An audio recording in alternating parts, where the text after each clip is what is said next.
Hello viewers, আসসালামু আলাইকুম। আমি আপনাদের দেখাবো আজকে আপনারা নিজের বা অন্যের ইউটিউব চ্যানেলের লিঙ্ক কিভাবে কপি করবেন।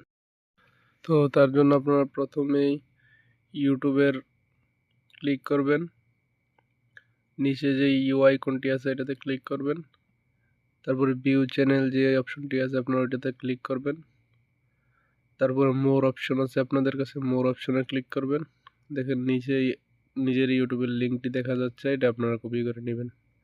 খুবই সহজ একটি বিষয়, কপি করা খুবই সহজ। দেখেন তো এইভাবে আপনারা কপি করবেন আপনাদের নিজের চ্যানেলের লিঙ্কটি। তো আমি এখন দেখাবো অন্য কারো চ্যানেলের লিঙ্ক কিভাবে আপনারা কপি করবেন। তো দেখতে থাকুন, আমি একটি চ্যানেল খুঁজে বের করছি। পেয়ে গেলাম একটা চ্যানেল। তো আপনার মোর অপশনে প্রথমে ক্লিক করবেন, তারপরে নিচে দেখেন একদম নিচে মোর ইনফোতে আমরা লিঙ্কটি পেয়ে গেছি, এখান থেকে কপি করে নেবেন। Just simple. Okay, good by.